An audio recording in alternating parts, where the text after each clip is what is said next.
ನಮಸ್ತೆ ಎಲ್ಲರಿಗೂ. Welcome to Geetha Ninganagouda YouTube channel. ಶುಭೋದಯದೊಂದಿಗೆ ಮತ್ತೆ ನಿಮ್ಮನ್ನು ಭೇಟಿ ಆಗ್ತಾ ಇದ್ದೀರಿ.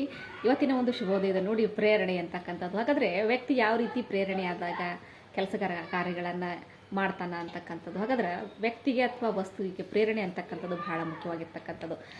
ಸರಿಯಾಗಿರ್ತಕ್ಕಂಥ ಪ್ರೇರಣೆ ಸಿಕ್ಕಾಗ ಏನು ಮಾಡ್ತಾನೆ ಅಂತಂದ್ರೆ ವ್ಯಕ್ತಿ ಒಳ್ಳೆಯ ಒಂದು ಸಾಧನೆಯನ್ನು ಮಾಡಲಿಕ್ಕೆ ಸಾಧ್ಯ ಆಗ್ತದೆ. ಹಾಗಾದರೆ ನಾವು ಜೀವನದಲ್ಲಿ ಸಾಕಷ್ಟು ಅನುಭವಗಳನ್ನು ಪಡೆದುಕೊಂಡಿರ್ತೇವೆ. ಆ ಅನುಭವಗಳು ಒಳ್ಳೆಯ ಅನುಭವಗಳಾಗಿರ್ತಾವೆ, ಕೆಟ್ಟ ಅನುಭವಗಳೇ ಆಗಿರ್ತಾವೆ. ಸೊ ಎಲ್ಲ ಅನುಭವಗಳಿಂದ ನಾವೇನು ಮಾಡ್ತೇವೆ ಅಂದ್ರೆ ಪ್ರೇರಿತರಾಗಿರ್ತೇವೆ. ಹಾಗಾದರೆ ನಾವು ಒಬ್ಬ ವ್ಯಕ್ತಿಯನ್ನು ನೋಡಿ ಪ್ರೇರಣೆಗೆ ಒಳಪಡ್ತೇವೆ, ಒಂದು ವಸ್ತುವನ್ನು ನೋಡಿ ಪ್ರೇರಣೆಗೆ ಒಳಪಡ್ತೇವೆ. ಹಾಗಾದ್ರೆ ಆ ವಸ್ತು ಮತ್ತು ವ್ಯಕ್ತಿಯ ಒಂದು ಸೂಕ್ತವಾಗಿರ್ತಕ್ಕಂಥ ಪ್ರೇರಣೆಯೇ ನಮ್ಮ ಒಂದು ಸಾಧನೆಯ ಏನಾಗಿರ್ತೈತೆ ಅಂದರೆ ಕಿಲಿಕೈಯಾಗಿರ್ತೈತಿ. ಅದಕ್ಕಾಗಿ ನೋಡ್ರಿ, ನಾವು ಸಹಿತ ಏನು ಮಾಡಬೇಕು ಅಂದ್ರೆ ಬೇರೆಯವರಿಗೆ ಪ್ರೇರಣೆಯನ್ನು ಕೊಡ್ತಿರ್ಬೇಕು. ನೀ ಚೆನ್ನಾಗಿ ಓದ್ತೀಯಾ, ಚೆನ್ನಾಗಿ ಮಾತಾಡ್ತೀಯಾ, ಚೆನ್ನಾಗಿ ಕೆಲಸ ಕಾರ್ಯಗಳನ್ನು ಮಾಡ್ತೀಯ, ಇದೇ ರೀತಿಯಾಗಿ ನೀವು ಮುಂದುವರ್ಸ್ಕೊಂಡು ಹೋದ್ರೆ ಏನಾಗ್ತೈತಿ ಅಂತಂದ್ರೆ ನೀವು ಜೀವನದಲ್ಲಿ ಏನಾದರೂ ಸಾಧನೆಯನ್ನು ಮಾಡ್ತೀಯಾ.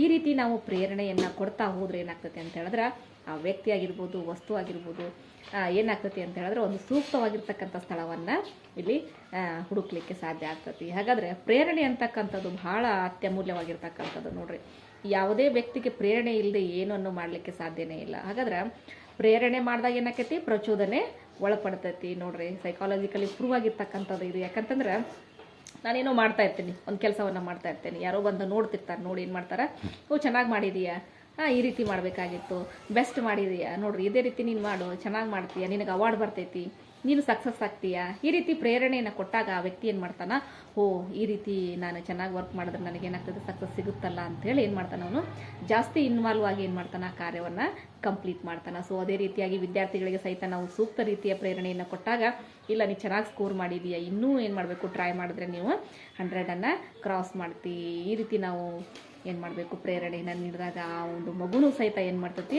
ಸಾಕಷ್ಟು ಏನು ಮಾಡ್ತೈತಿ, ಶ್ರಮವನ್ನು ಹಾಕಿ ಏನು ಮಾಡ್ತೈತಿ, ಇಲ್ಲಿ ಓದಲಿಕ್ಕೆ ಸಾಧ್ಯ ಆಗ್ತೈತಿ. ಇದೇ ರೀತಿ ಪ್ರತಿಯೊಂದು ಸಹಿತ ಎಲ್ಲ ರಂಗದಲ್ಲೂ ಆಯಿತು, ಪ್ರತಿಯೊಂದು ಸಹಿತ ರಂಗದಲ್ಲಿ, ಪ್ರತಿಯೊಂದು ಒಂದು ವೃತ್ತಿಯಲ್ಲೂ ಸಹಿತ ನಾವೇನು ಮಾಡಬೇಕು ಅಂದ್ರೆ ಪ್ರೇರಣೆಯನ್ನು ಮಾಡ್ತಾನೆ ಹೋಗಬೇಕು. ಅಂದಾಗ ಮಾತ್ರ ಕೆಲಸಗಳು ಏನಾಗ್ತಾವೆ ಅಂದ್ರೆ ಕಂಟಿನ್ಯೂ ಆಗ್ತಾವೆ. ನೋಡ್ರಿ, ಏನೋ ಮಾಡ್ತಿರ್ತಾರ, ಅಲ್ಲಿಗೆ ಹೋಗಿ ನಾವು ಅವರಿಗೆ ಆ ಪ್ರೇರಣೆ ಕೊಡೋದ್ರ ಬದಲಿಗೆ ಏನು ಮಾಡಬಾರ್ದು, ಅವರನ್ನು ಇಲ್ಲಿ ಮಾನಸಿಕವಾಗಿ ನೋಯಿಸಬಾರ್ದು. ಅಂದ್ರೆ ಮಾನಸಿಕವಾಗಿ ನೋಯಿಸೋದು ಅಂತ ಹೇಳಿದ್ರೆ, ಇವು ಚೆನ್ನಾಗಿಲ್ಲ, ನೀನು ಮಾಡ್ತಕ್ಕಂಥದ್ದು ಸರಿಯಲ್ಲ, ಇದರಿಂದ ನೀನು ಲಾಸ್ ಆಗ್ತೀಯಾ, ಇದರಿಂದ ನೀನು ಕೆಟ್ಟು ಹೋಗ್ತೀಯಾ, ಇದರಿಂದ ನೀನು ಯಾವುದೇ ಒಂದು ಸಾಧನೆಯನ್ನು ಮಾಡಲಿಕ್ಕೆ ಸಾಧ್ಯ ಇಲ್ಲ, ಇಂಥ ಮಾತುಗಳನ್ನು ಆಡಿದ್ರೆ ಏನಾಗ್ತೈತೆ ಅಂತಂದ್ರೆ ಆ ವ್ಯಕ್ತಿ ಏನು ಮಾಡ್ತಾನೆ ಅಂತಂದ್ರೆ ಆ ಒಂದು ಕೆಲಸದ ಬಗ್ಗೆ ಏನು ಮಾಡ್ತಾನೆ ಅಂತಂದ್ರೆ ವಿಶ್ವಾಸವನ್ನು ಕಳೆದುಕೊಳ್ತಾನೆ. ತನ್ನ ಬಗ್ಗೆ ತನ್ನ ವಿಶ್ವಾಸವನ್ನು ಏನು ಮಾಡ್ತಾನೆ, ಅವನು ಕಳೆದುಕೊಂಡು ಬಿಡ್ತಾನೆ. ಸೊ ಅವಾಗ ಏನಾಗ್ತೈತಿ ಅಂತ ಹೇಳಿದ್ರೆ ಅವನಲ್ಲಿ ಇರ್ತಕ್ಕಂತಹ ಒಳ್ಳೆಯ ಒಂದು ಆಲೋಚನೆಯ ಶಕ್ತಿ ಏನಾಗ್ತೈತಿ, ಕುಂದಿ ಹೋಗ್ಬಿಡ್ತೈತಿ. ಅದಕ್ಕಾಗಿ ಪ್ರೇರಣೆ ಅಂತಕ್ಕಂಥದ್ದು ಬಹಳ ಮುಖ್ಯವಾಗಿರ್ತಕ್ಕಂಥದ್ದು. ಸೊ ಅದಕ್ಕಾಗಿ ಅದನ್ನೇನು ಮಾಡಬೇಕು, ನಾವು ಆ ಎಲ್ಲ ವ್ಯಕ್ತಿಗಳಿಗೂ ಸಹಿತ